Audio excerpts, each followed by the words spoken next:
so. Oh, who was the leader of Russia? The second, and who was the advisor?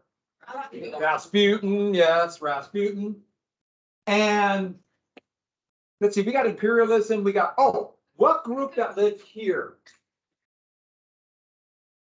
The big empires, yeah, Slavs, and what country would want to try to make have all the Slavs beat in Austria under their control? Serbia. Serbia. Who allied with Serbia?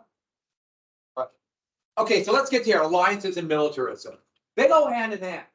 So as countries got richer and wealthier, as technology improved, armies got bigger. This age-old rivalry from Europe. One thing about European history, if you know anything about European history, they fight all the time. But one thing about it, at this time, there are 5 great powers. 5 great powers. Britain, France, Germany, Austria, Russia.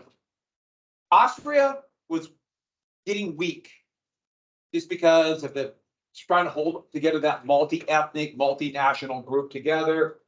And you notice I didn't say Italy. Italy really wanted to be. They were a new country too, created in the 1860s, but they weren't there. And so if there's 5, everybody wanted to be on the side of the 3. Make sense? Want to be on that side. And so the countries started allying themselves.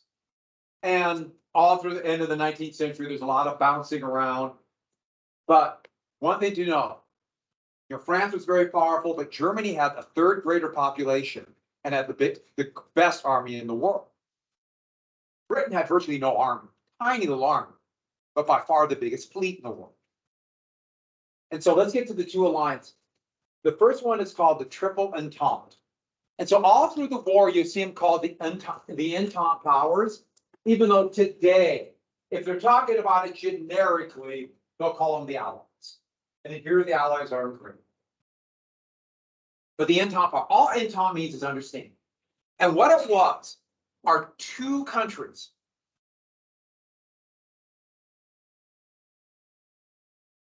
Hold on, this time. Have I showed you how terrifying this map is? Didn't I show you that one time? Yeah. Want to see it? Okay.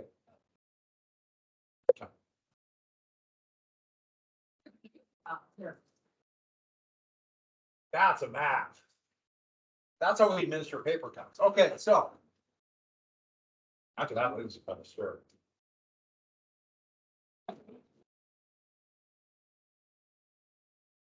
Great maps. The only problem is it starts it's only the 20th century and Europe. But I'm not giving it up. Okay, so it's basically a dual alliance, France and Russia. France and Russia, not because they like each other, but because they both fear Germany, greatly fear Germany. And then Britain. Britain never really had an ally in Europe. They always try to stay neutral, aloof, and they could pick their side. They even talked about allying themselves with Germany in the 1890s. But going into the 20th century, Britain only had one ally, and that was Japan. And that was because of fear of Russia. And Britain and France have never liked each other either. But Germany's actions will push Britain to not have a full alliance, but to have an understanding with France and Russia. That they're not going to allow Germany to get too strong, especially from Britain's point of view, if Germany get too close to the channel. So it's not a full-fledged alliance, whatever that means. But they're tied together now. And so their armies and navies are talking, that sort of thing. And then the Triple Alliance. So the Triple Alliance would counter this. Actually, this was kind of formed first. It's weird politics of the 19th century. But Germany and Austria had a dual alliance. Same deal, they're stuck with each other. And the thing is, Germany is significantly stronger than Austria. Significant. And by 1916, Germans are going to call it that. They're going to say that they're shackled to a corpse. Shackled. They can't get away from Austria. They're stuck to Austria at the time. And then Italy.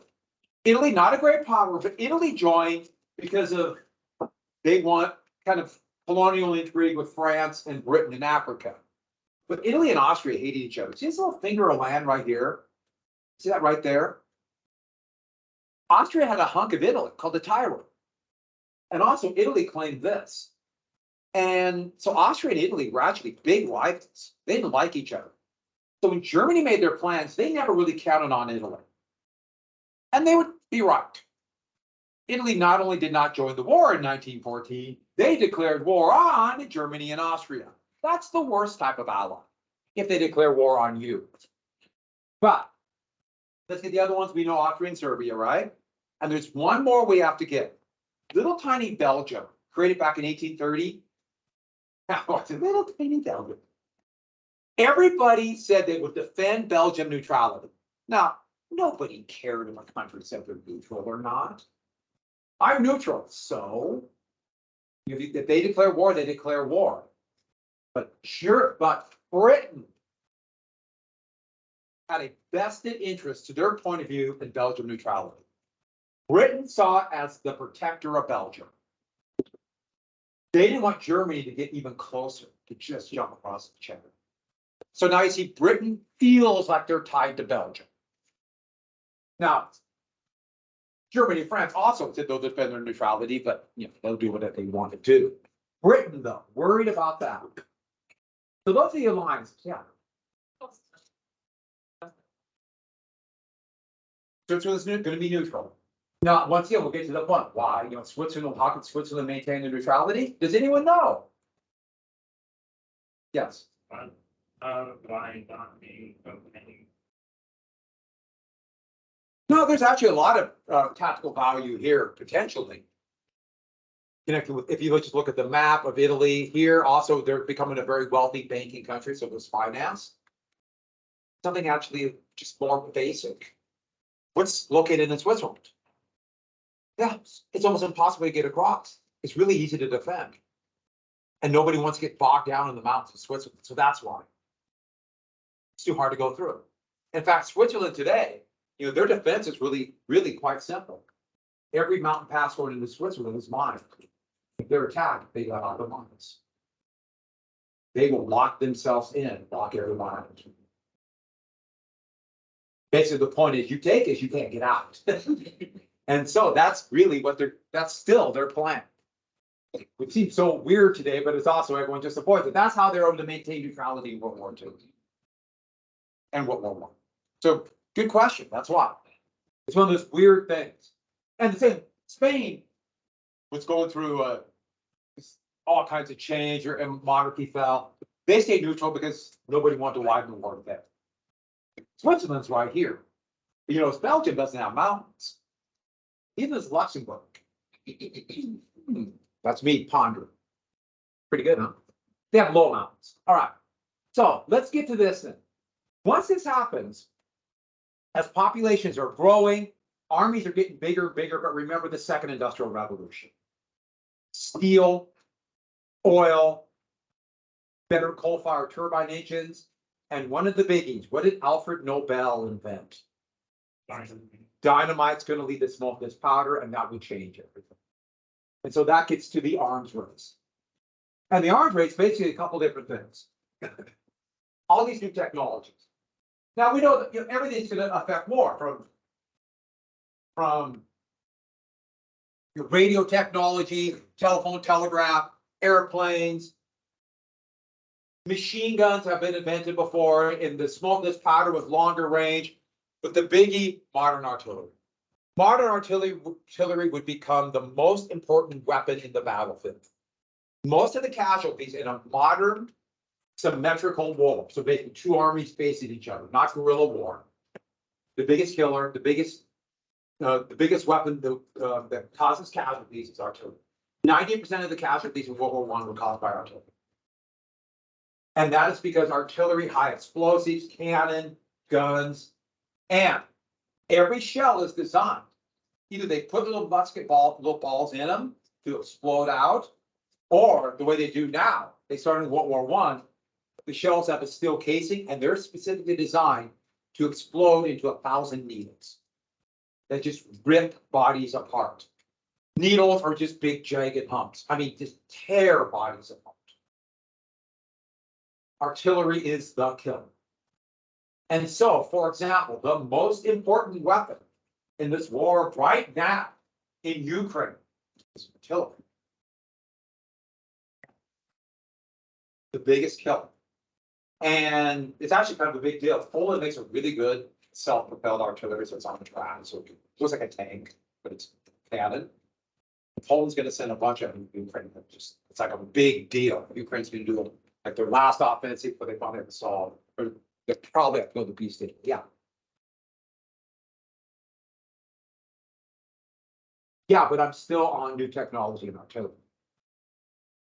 And so with that, and so artillery is the biggest weapon.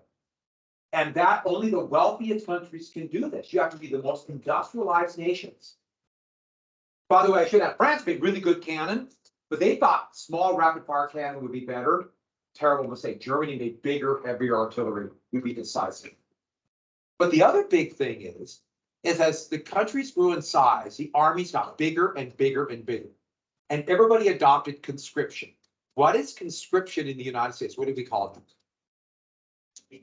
Yeah, the draft. Remember the United States did it in the Civil War in 1863, the draft riots. About 20% of Union soldiers would be drafted. The Confederacy, about 40% would be drafted. And that's literally giving, at this time, young men a choice. Army or what? Chris.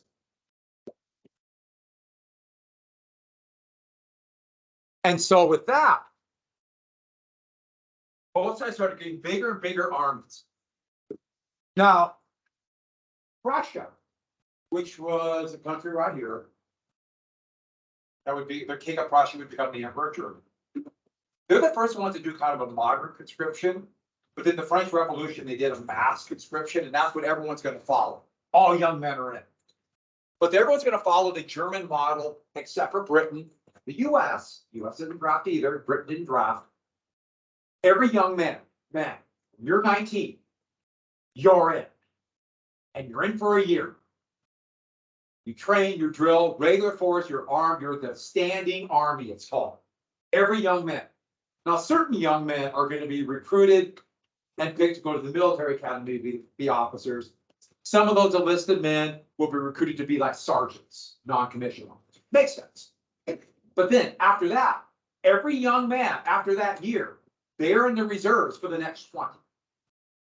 So for a couple of weeks a year, and also every month, they drill, they train when they're going to be called up. Every country does this. And Germany, for example, would have A, kind of young men in their 20s, B, late 20s, early 30s, late 30s. Makes sense? A, B, and C.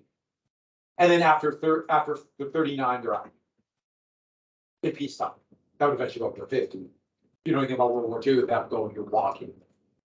And you're forced in. Every country would do that, but not everyone had the resources. Like Russia did not have rifles. And they didn't have, but they would do it in some way. The United States didn't have that. We have a National Guard. Britain didn't have that. That's something like we call territorial. Britain was actually really worried about, for answer your question. Britain would actually create a body. They're really worried about not having enough young men ready for the military. Have you heard it? They called it the Boy Scouts. And that was created to train young men. Yes. There, I can economically for I didn't so I do not know stuff, but it was forest. Potentially, if they all went together, that's why they only had them in for a year. So the idea, everyone's in. We all know it. We plan for it. Every young man, when they turn 19, actually they call them up twice. So the 2 times they call you up, when they call you when you're 19, they know it's only for a year, and then you're back in the workforce. What's the problem is, if you call out all the reserves, then it's a big impact on the economy, isn't it? Because you're pulling all of these, 30-year-old men out of the factory and throwing them in the army. And so everybody had to figure out a way to get around that and plan for it and organize it for them. But these armies are going to get bigger and bigger and bigger. And Germany, as I said, had the best trained and best equipped army. And this is going to be huge, because when you're going to be fighting, bears, you got to be ready. I was actually looking for something else in Russia, Russia symbols the bear, and this came up. So, by the way, I got to be very clear about it. Poor bear, right? I'm off for the bear taking off the little muzzle and just go at it. If you want to fight a bear, I'm going to torture a bear. Yes.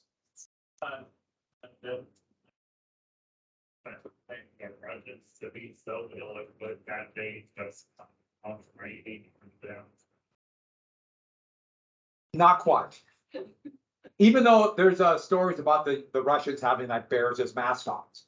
So, as you can see from this beautiful mountain valley, times were tough. No idea how I do that. Bears. I love the fact that the bear has boxing gloves on. So if you look at that picture, you also find kangaroos. People. The thing is, the symbol of the arms race, even though it would be by far the least important to the actual war when it came to be, was a super battleship called the Dreadnought. So going to the 20th century, ships got bigger, guns got a lot more powerful. But remember I told you at the Battle of Manila Bay, 99% of American shots missed the Spanish ships. As they were getting bigger and strong, they were just kind of throwing guns on ships. They were slow, ill-trained. But then Britain would make a new battleship that they would call, it's actually the third one, called the Dreadnought. Dreadnought means fear not. And then the Dreadnought, the big thing about it is it was heavier armed and faster than any other ship in any navy. It had 12 11-inch cannons that could fire about 16,000 yards. So that means almost over the horizon. They even worked on aiming the things. See this thing right here? They put the guy who controlled the guns up as high up as possible so it'd get a little bit higher up. And they actually aimed it up here, which I guess in rough seas, this was not a fun place to be.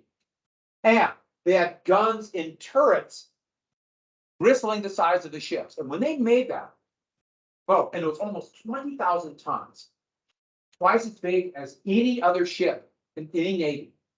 That ship made every other ship in every other navy obsolete. Every ship in the US Navy was now obsolete. The British jumped the gun there and made these weapons and soon would have over 30 of them. Most countries couldn't afford to make them. They're so expensive. France was very wealthy, but they needed every penny for the ground forces because Germany had a third more people. And so only a few countries made them. Britain, here's British dreadnoughts, would eventually, like I told you, have over 30, but you can see the fuel was coal. They would eventually make super battle dreadnoughts that had 15-inch guns for almost 40,000 tons. If you come out to Canyon Ferry, you can see my dreadnought. I have a super dreadnought down there. I take care of jet skiers. I'm not a penguin, so I had 15-inch guns. Yeah, it takes care of them. And the super dreadnought. Here is an American dreadnought. That's the New York. Has 11-inch guns. And now it's a memorial. And by World War II, they'll call them battleships again, but they're dreadnoughts. And some of them were so technologically advanced, they could fire a cat over 20,000 yards.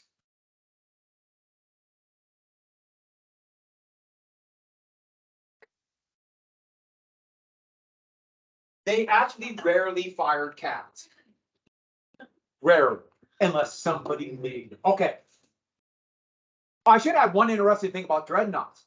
When they started making it, the realization hit that coal, you had to carry so much, it was hard to hide, it really impeded the range. They decided oil would be much better. But Britain doesn't have oil.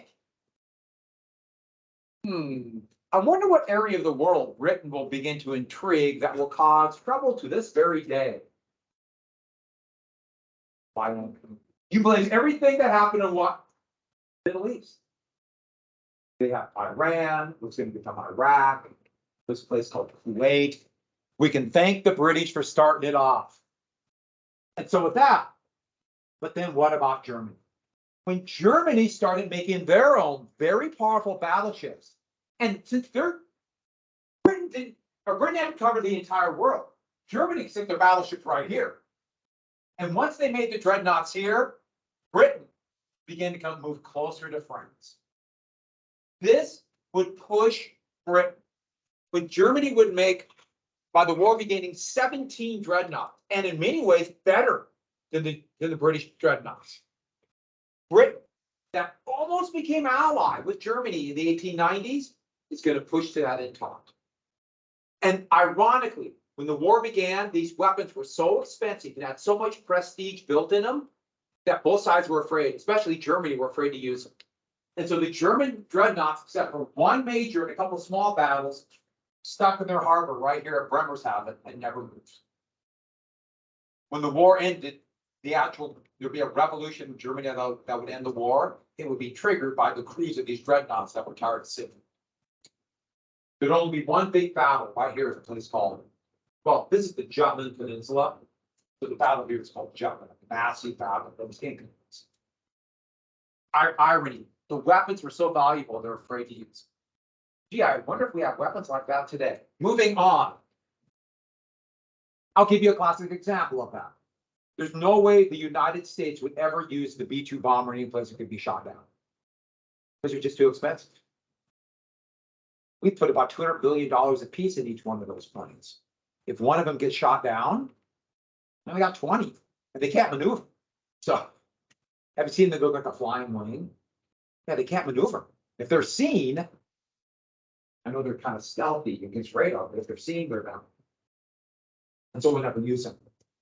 And so, and the F-35 fighter is a little like that too. In fact, the Air Force is asking for a new fighter plane to be based on older fighter planes to be used because they can't use the F-35. It's like, why? Same kind of thing, afraid to use it. And so, let me get to the last thing, mobilization then. Mobilization meant, this is an important thing. Mobilization meant a couple different things. But first off, you have the standing army. Germany's standing army was less than 1 million men. But when war began, the official day we declare World War I began, Germany was able to put nearly 4.5 million men in uniform. That's remarkable. The United States couldn't have done 70,000. Germany could put that many men. Russia, nearly 6 million. France, with a third the less population, over 1 million or over 4 million men. How do they do it? That is the standing army. And then you call up the reserves. And mobilization is calling out the reserves. Germany would go and recruit the smartest young men they could find. This is going to be men. Remember the era. In math, especially math. And they'd be recruited to go to the military academy in Berlin. Why? Not to necessarily lead men in combat, to become staff officers who could organize railroad train tables. To get all the trains. Germany had the most extensive rail network in the world by this time. Germany kind of remarkably, but the remarkable expansion industrially. They would take over the rail system, the army. All the men knew how to move and take over all the rail cars of these private companies and move the trains here to here, get the men to the frontier ready to fight. Germany would spend, or the German Great General Staff would spend virtually all their time getting men from the little towns and hamlets and farms to the frontier ready to fight. And if Germany's doing that, what does every other country have to do? The same thing. And here's the thing. If Germany mobilizes, what does its enemies have to do? What do they have to do? Mobilize, or Germany will attack. And if everybody knows that this is going into war, if I mobilize, my enemy's going to mobilize. Everyone got that vision? We mobilize. Who has the advantage? Which one of the two countries? Not, let's just say 2 generic countries. This mobilize, I mobilize. Who has the advantage? Yeah, the first. I heard about 5. A lot of people said that's great. Whoever mobilizes first can attack while your enemy's not ready. And that is the most important thing in this type of war. We mobilize, we attack. Before the enemy is ready, we attack them. Now,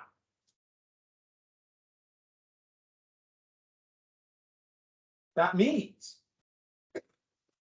you mobilize, you're going to attack. And if you don't attack, you lose the initiative and they attack you. That means if the politicians are going through diplomatic pressures and threatening their potential enemies and kind of like wagering more and more about potential war, they call mobilization. What does that mean? War. And I can't emphasize this enough. The politicians never understood this. They thought it was like another card to play. I'll mobilize to threaten my enemy.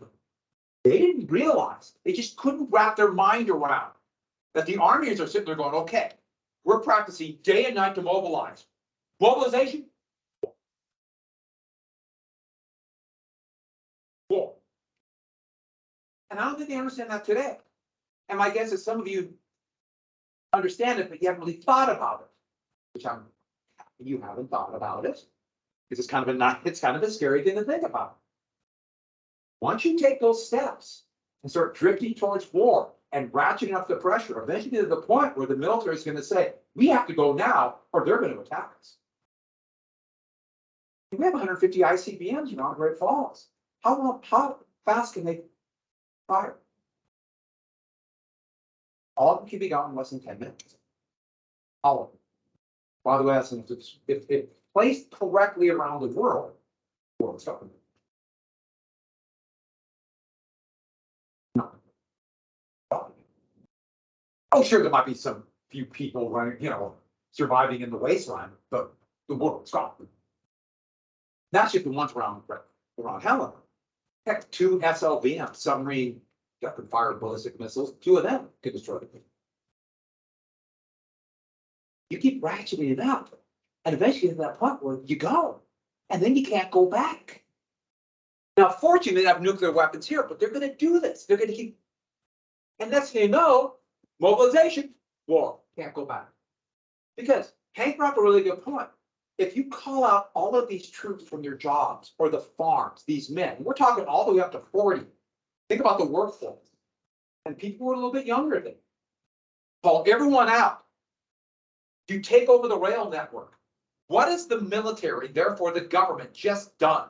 If they mobilize, it's not just calling out the reserves. What have they done? Let's say it again. It might ruin the economy, but even before they potentially ruin the economy, what have they done? They've taken over everything. And this is the last thing, I did not type this down, but mobilization means the government takes over. The government takes over. Now, it might ruin the economy. And there's this kind of myth that war is good for the economy. Well, sure, in the short run, you build some stuff and create jobs. But wow, the disruption and the cost. And the other thing, you build artillery, or today you build tanks, or B-2 bombers. What do they build? What do they make? Huh? Say it again. Thanks, Tom. Yeah, so. But do they build roads? Do they teach people? Do they educate? Do they provide food? In fact, the best case scenario, those missiles will someday be get rid of them. Right? We don't want to use them. Or the second best case scenario, they just sit there and hum. They got gyroscopes. You can hear them. That's my sound. That's me imitating. I should hear it again. Pretty good, huh? So that's the great lesson of World War I. Oh, I should add, look at France. Look at Russia. Look at the numbers. That's over 10 million men, almost 10 million men. Even if Germany, Austria, they know is pretty weak. Germany with the best army, even if they mobilize first, you see their problem? So what do they got to do? Pick one, knock them out, then attack the other. Which one's the greatest threat, France or Russia? Who's probably the most industrialized? France. France is the biggest threat because they'll mobilize first. So Germany's plan is going to be If we mobilize, we know that means war, right? And if war happens, we got to attack our biggest enemy first. So no matter where the war begins, Germany mobilizes, they attack France. Gee, I wonder if that's gonna be a problem sometime down the road. And think about all these, it was called the Great German General Staff, just sitting there day and night planning. We go, they know nothing. They go. What's the French plan? Yeah, right here. What's the Austrian plan? Either attack here, or try to do both, meaning they didn't have it. Yes, Is their target this war or the next?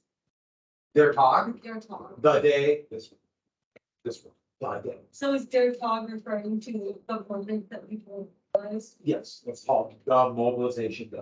So it literally just means the day. Yeah. So their talk is the day we mobilize. So everybody's planning. The British plan to immediately block it. They all have a plan. So speaking of that, want to do a map? All right, so look at the 1914 map. Turn the page on this, go to 1914. So you have to label the countries. There's not that many countries. Let's see how many you can label without looking at another map. And then look at a map. Sound good? Now you'll notice I have map, map, map. Doesn't have the battles of the cities, but map. Let's see if you can do it without looking and then go. If you can't do any, that's okay. You need one. I'm a firm believer in maps because I believe spatial relationships helps you think about other things. I really like maps, but everyone's different in maps. I think of the world as a map.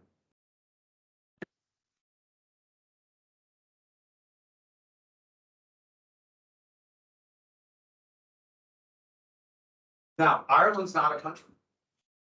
It's okay if you label, but Ireland's not a country. It's part of Great Britain. Oh, they're going to revolt during the war, called the Easter Rebellion.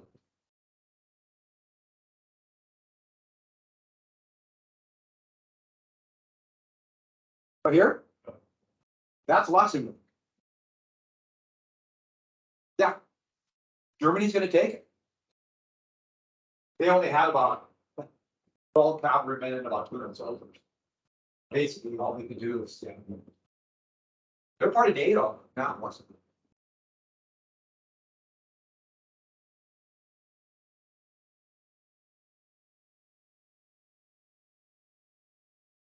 The nations. So Yeah, but like these. yes, that's how they don't. These are called order. Like. Oh, okay. It was controlled by the Netherlands, but you need the Ottoman Empire. And like Finland, there was no Finland yet. Finland was part of Russia.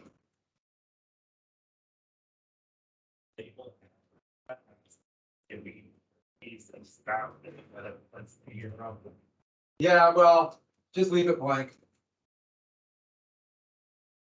And the Ottoman Empire, that there's no Turkey per se yet. It's the Ottoman Empire. I know what you meant, but just.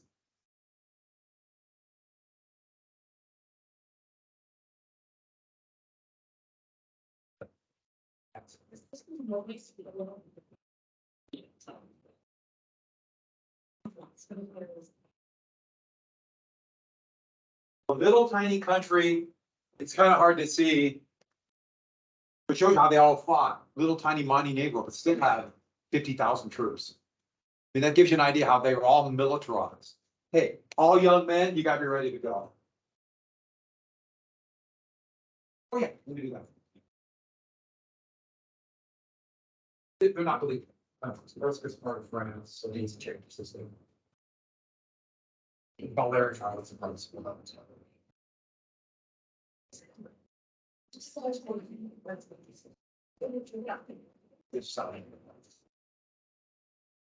Actually, Turks was meant to be an insult.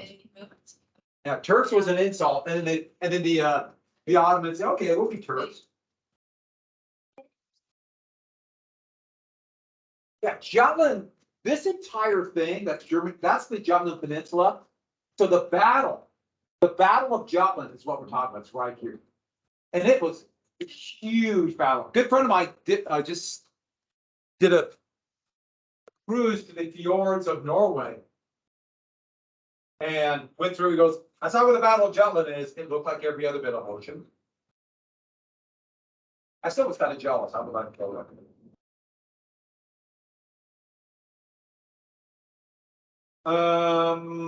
Okay, as I hand it up, you can get 2 sheets. On the Scantron is a score out of 100.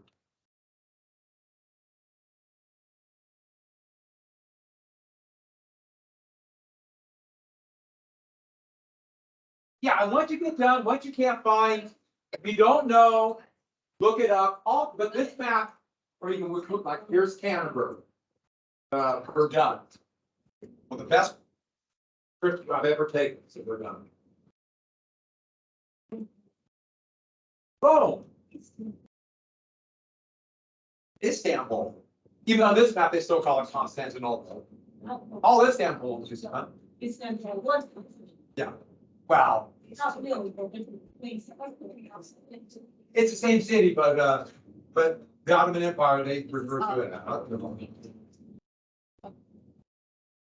So go ahead, and if you need to look up then, or look up on the map. It's really very interesting. I did it on Scantrons. We gotta start getting used to Scantrons, and I realized that, yeah.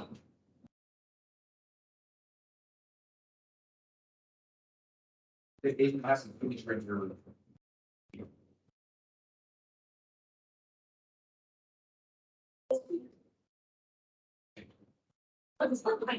So is the Scantron grades like some 12th grade? Yeah. Oh, good. Cause I was like, I missed. Yeah.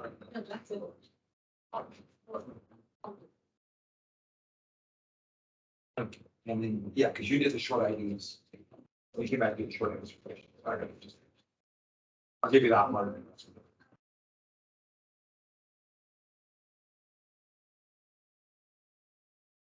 And that, we talked about doing the short. Question. You need it faster.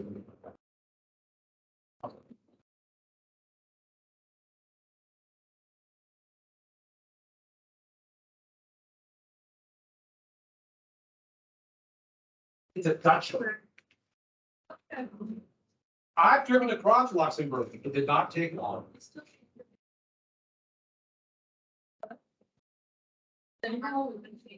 If I walk over here and then. Wow.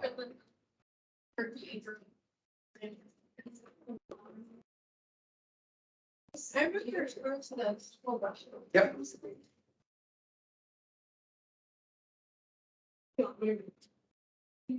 The Civil War when multi-force threatened.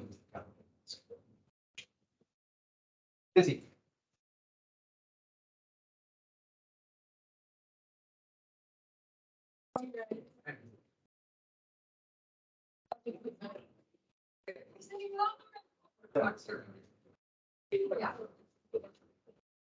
Goodbye.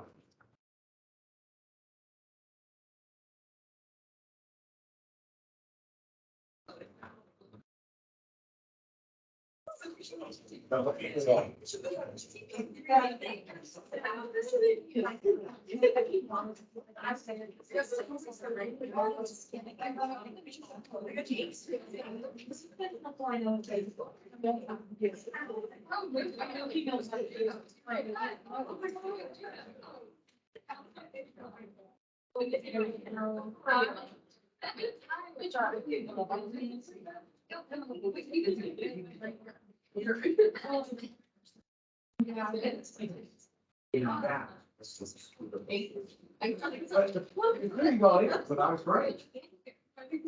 Yeah, I took out a few points, but it was really good. I'm coming.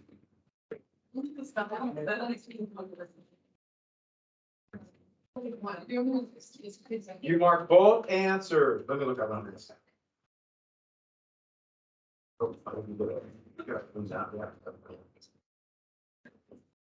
Getting there.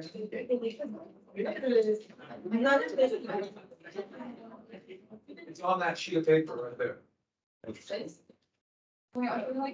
You did well.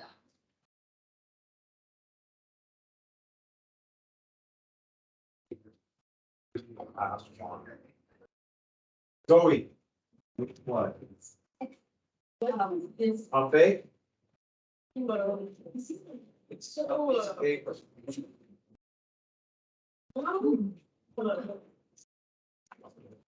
Most people. I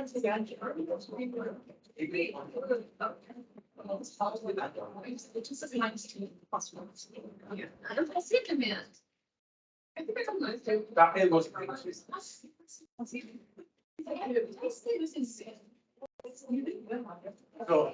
So had you just say that? We'll get.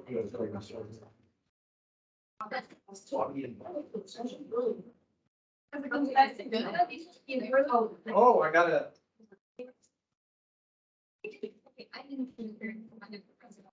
So, anybody need?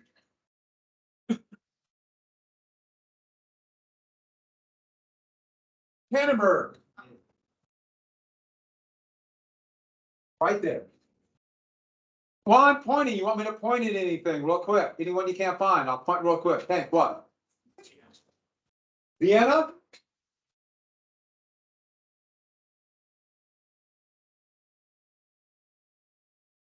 Give me.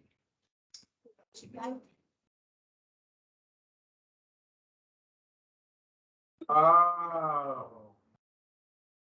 Now you did exactly why you did for doing this. James did exactly, and I'm gonna take 2 additional points off because he made a mistake. Not. He put 2 on 1 line. And that's what I would do on Scantrons too, you know, like you skip a line. And that's why we gotta start doing Scantrons. So you want another point? How's it going?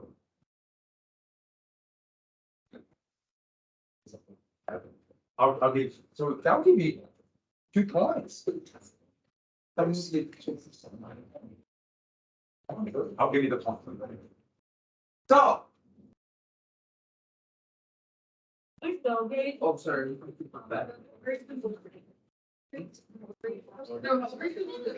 Okay, everybody.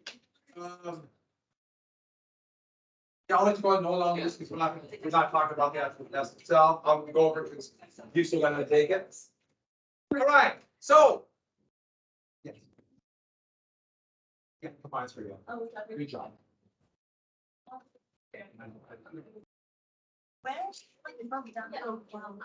Gallipoli? All right, everybody, let me share it real quick. Verdun. Right here. Verdun is right here. Gallipoli. Gallipoli. Right there. Verdun, right here. Gallipoli, this little finger of land right here, it's called the Dardanelles. It's the tip of this little finger of land. Britain, France, they would try to take it. They would send a bunch of colonial forces from Australia and New Zealand to try to take it and try to be one of the great disasters of the war. It would create Australia and give them a national identity, one of the weird little quirks of history. Any other ones real quick? North Sea. Yes, Jutland. That was like 5 times. Jutland, this is the Jutland Peninsula. It's the battle that happened right off the peninsula. It was the only real big clash of dreadnoughts. It's an amazing story. That we're not gonna have time to talk about in class, but yes. Istanbul, that's the capital of the Ottoman Empire, so it's right here. By the way, I know it says Turkey here, but it's the Ottoman Empire. It's the Ottoman Empire. It's not yet Turkey. So Istanbul is right here in the European side of the Ottoman Empire. Baghdad is a little bit off of this map, but it's the capital of modern day Iraq. It was owned by the Ottoman Empire, be right about here on this map.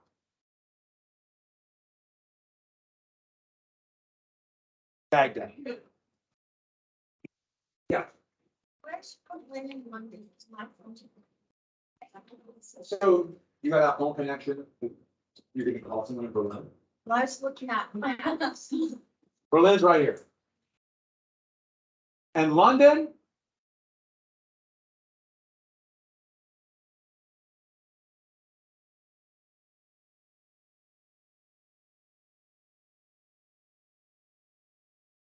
Yeah, so in this one, the Allies. Now, you'll notice something here. If everyone looks at this map really quick.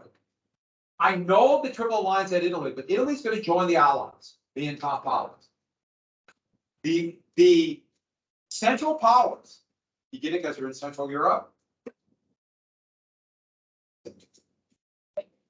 Germany, Austria, Bulgaria.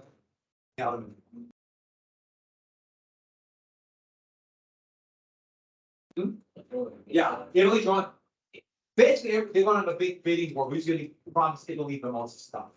Wait, the allies are able to. The Allies are pretty much everybody. Wait, Yeah. everybody else. Yeah, except for Switzerland. I know it's just Luxembourg neutral, but Germany just took. Netherlands stayed neutral. That they were able to stay out of this one. They weren't able to stay out of World War II. Was Albania neutral? No, now, here's the thing. I'll give you a few minutes tomorrow to do the 1918 one. If you turn it over. We'll turn it over. Hey, there's one more. But that one's actually a little bit easier. It's just the countries. And both of them will be due on Friday. And I'll do the same thing. I'll give you the last 2 minutes in class tomorrow. Not quite as much, but just to make it, because I'm doing this because first period we had to do that. I don't want to get everybody too far away. 1920. Yeah, I mean, I give it to you just after the war. Because it'd probably be more accurate than 1923, really. So are all the little countries besides Bulgaria? Yeah. Well, yeah.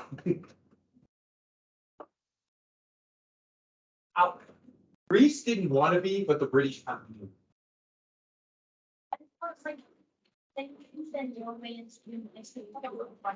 Finland was part of Russia, Sweden, Norway, but they stayed neutral.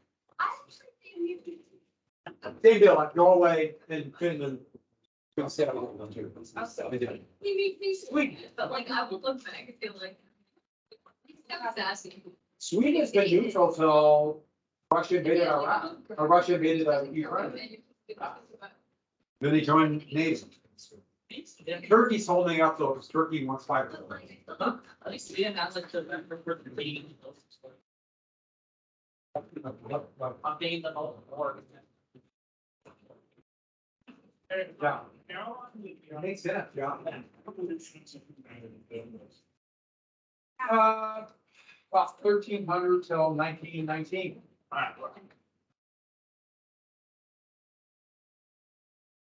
All righty then. Goodbye, we'll see ya. Thank you, see you tomorrow. I have to finish. Okay. You're a comment, you can set down. Yeah. And visualize it. I have it tomorrow. Fine, just give me more exciting. Yeah, that's my plan. Yeah. Yeah.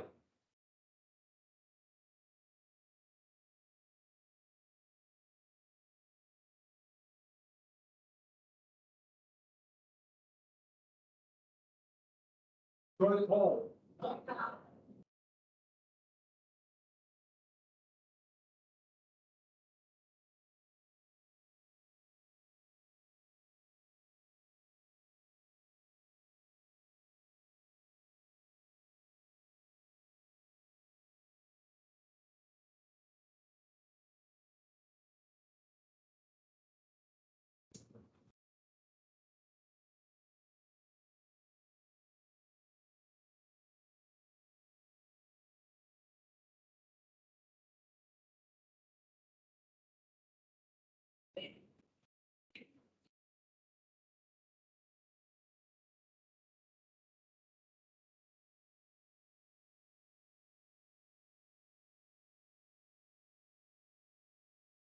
Oh. I lost it.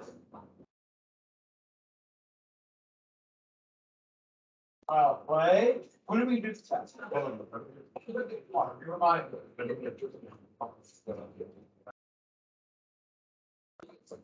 Okay, look like there's some purple one last three.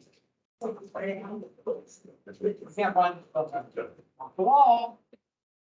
Yeah. Well.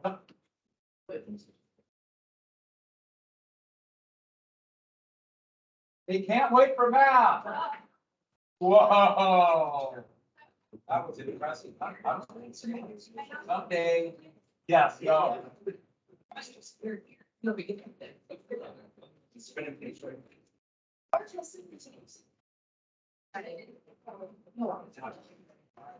One last. Well, play. It's been he's been fixing it. Getting two cows. So this is the thing. So. Yeah. Shut up. Everybody grab one of those things, a sheet of paper, World War I stuff.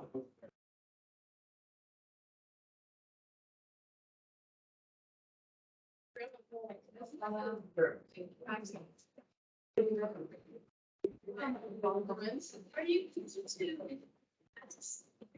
10 minutes, right? Good.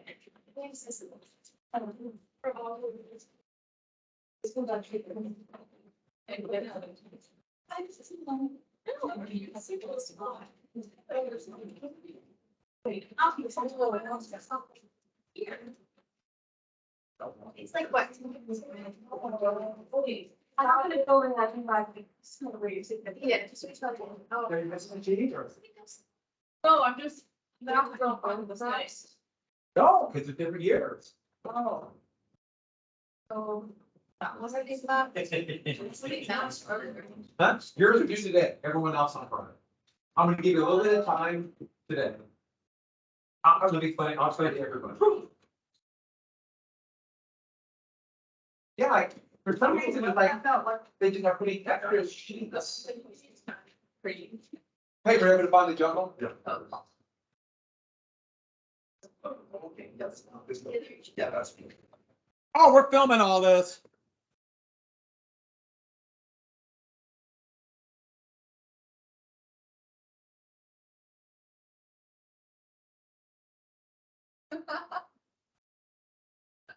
Charles Manson was sold by his mom for a picture of Wow.